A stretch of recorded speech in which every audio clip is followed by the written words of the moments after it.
so that when we are parenting our kids, they grow up to be kids that will be good for society, good for us as well, and it gives them a better chance to be who they really want to be. So, how do we do that? And so, if you're on the call for the first time or just being on the call at all, whenever you decided to join, please say hi, and I'll say hi back to you. If not, then I will say hi later or after the call. If you have any tips of how to be a good father or parent, you're more than welcome to comment below so that you can, uh, and I would read that comment during the broadcast as well. And so, what are the 5 tips that can really help you to be a better father? And I believe that these tips of helping you to be a better father will also, if you're a mother, it can also help you as well. But this is really more geared toward fatherhood and how to be that kind of person.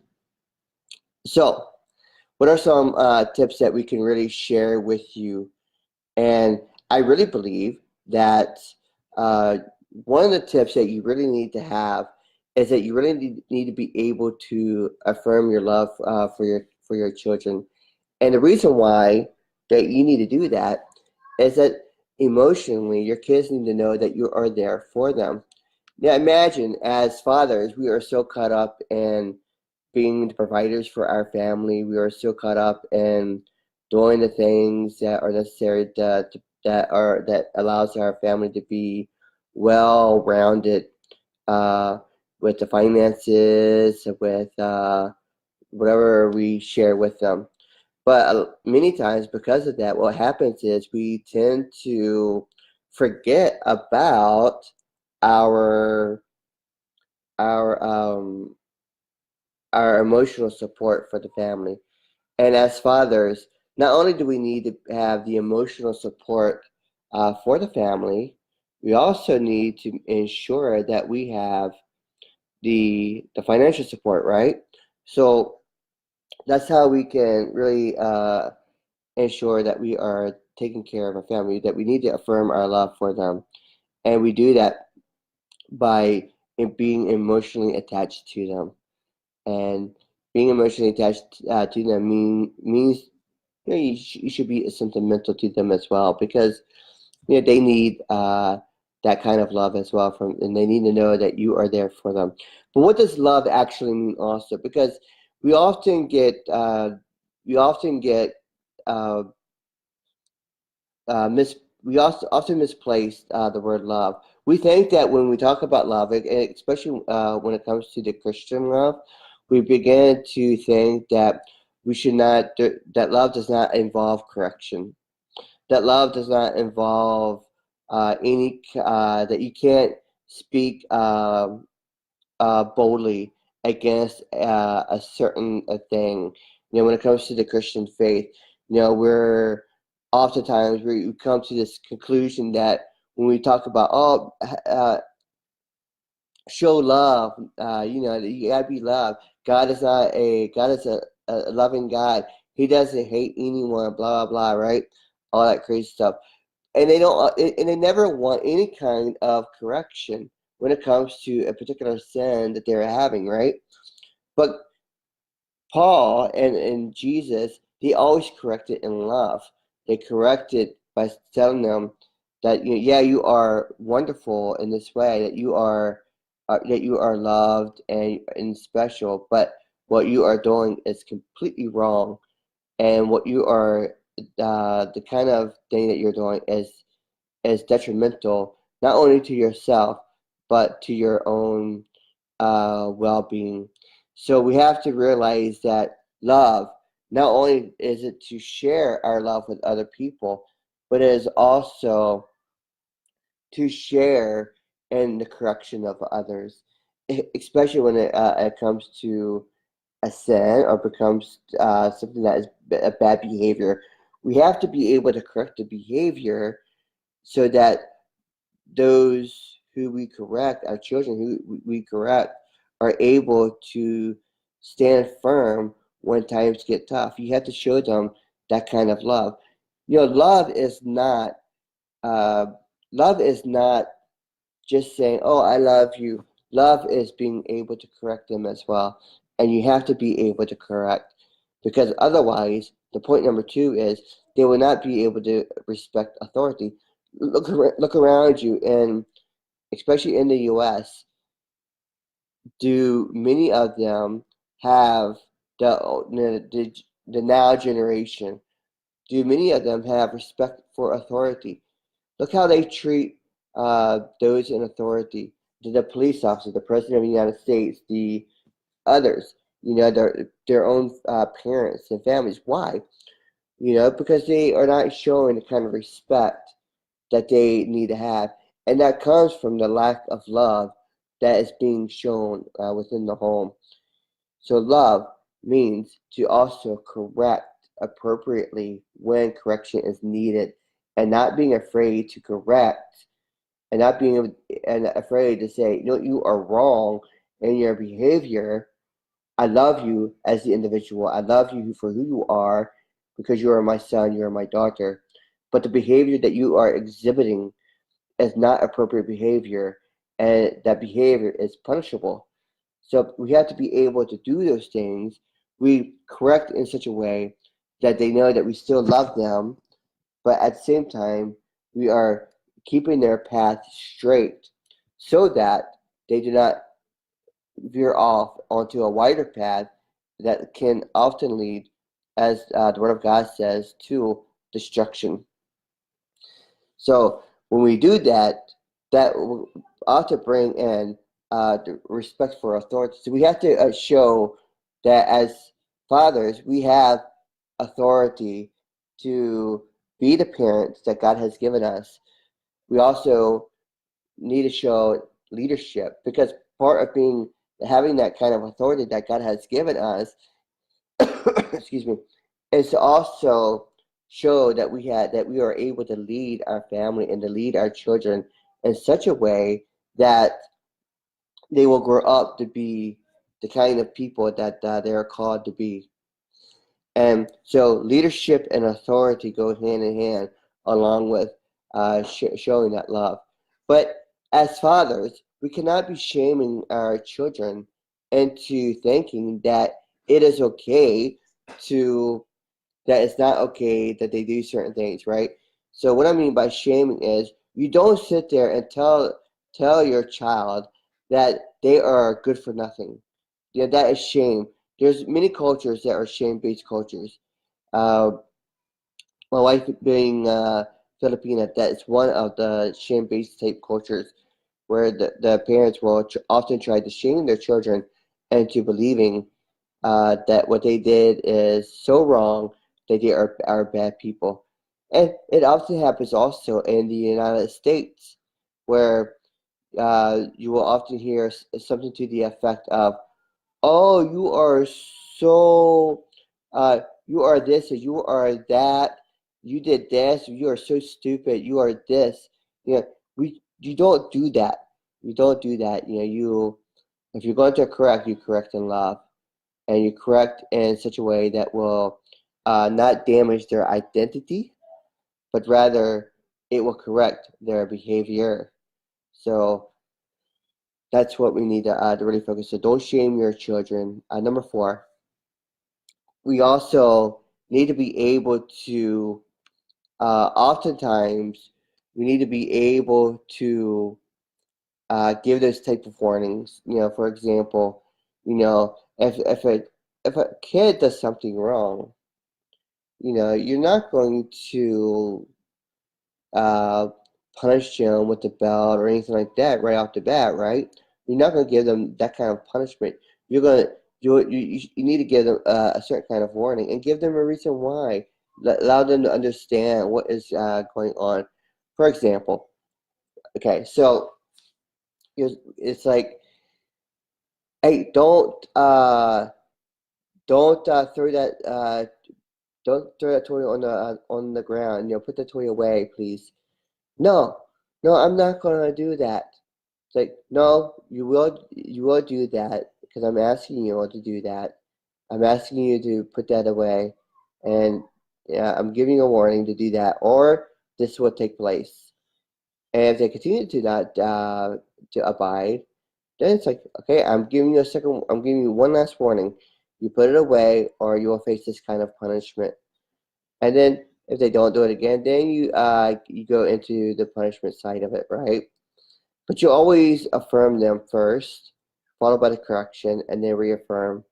So that way that way you are correcting in such a way that will allow them to continue to be focused on uh, their identities are not damaged. So what are some other things? You know, as fathers, we are really geared. We are responsible as leaders to instill the gospel into our kids without having Jesus as our forefront, without having Christ as our lead when it comes to leading our children. You know, anything that we do in the end is not going to be effective. Why? Because we are not putting Christ first, and we're not allowing ourselves to be led by examples. So we are not giving an example to our children to follow because we are allowing ourselves to become, how would I say, we're allowing ourselves to not being the kind of people that we are meant to be, right? So we have to instill the gospel into our children in order for them to have a greater understanding of who they are, why they exist, of the authority that is given to the parents.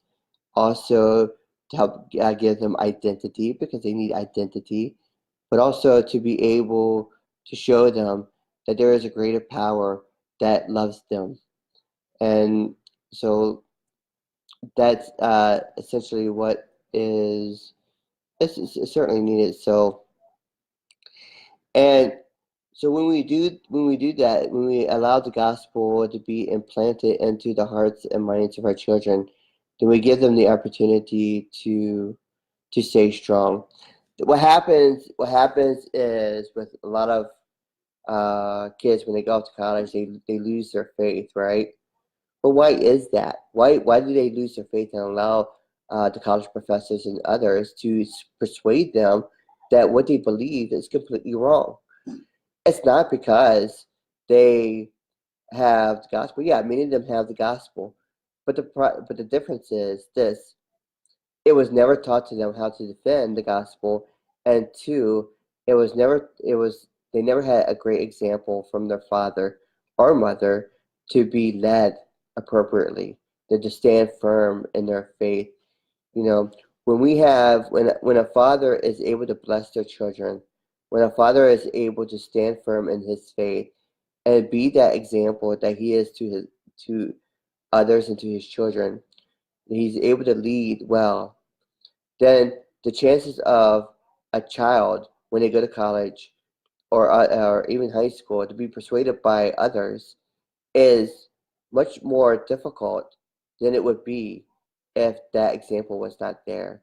See, when we look at whether we like it or not as children, when we look at our fathers, we see them as examples, right? And when we are not allowing ourselves when we see them and they're drinking or they're smoking all the time, they're acting like fools, and yet they proclaim to be quote unquote Christians, then we gain a certain kind of view of what our Christian faith is. So then when we go off to college, we began to listen to college professors and others that are atheists and we began to take in what they want because we are looking for leadership. We are looking for an example to follow because we never received that from the home. So when when fathers are failing in the home, then they are failing their kids, when their kids are failing, the nation fails because we are not allowing ourselves to be the examples that we are called to be. We're not giving examples to our children so that they can become the kind of people that they can become. See, this is why in our colleges in the US, why so many kids are turning to other types of religions, such as Buddhism, Hinduism, even the Muslim faith, because they are looking for something that they get attached to believe in something, and they often learn how to, because they received it from those type of faiths, right? But they are not receiving it from the Christian faith because their fathers or even mothers are not being the examples that they need to be to them, and not teaching them appropriately, not giving them the tools to defend their faith, to believe strongly in what they need to do. It's because the father typically has not taught their children appropriately the word of God. And part of that teaching is being a great example, but it's also instilling the faith that needs to be implanted in them. So, is this a popular topic for people who are trying to learn how to be better fathers? Maybe not to all, because many of them don't want to. They want something that doesn't involve religion, right? And that's the sad reality for many people, as they don't really want um, religion to be involved in their life. But yet, it is the one thing, our Christian faith is the one thing that allows us to be wonderful fathers to our children. It's one place that we are able to have a moral compass in our society. It is one place that we as fathers are able to greatly affect the next generation. See, when we as fathers affect the next generation, then we affect the nation. And when the nation is affected, then the nation could change for the better for Christ, right? But when we fail as fathers to do such things, then our nation fails, and then chaos will begin. It continues to be ensued because we have no guidance any longer. We have no respect for authority. We have no respect for Christ. We have no respect for ourselves, and so we begin to look for other things. We begin to put our trust in human things. We begin to be like Canaan and want to be pleased by human desires, the desires of the flesh, instead of being the kind of people that God is calling us to be. And when we follow Christ, when we follow uh, what the examples of Christ, then we begin to be healed from all of those things. And this goes into every area of life, including the area of business, the area of parenting, the area of when we are working for other people, we're leading other people. This goes into many other areas as well, not just being a better father, a good father for our children.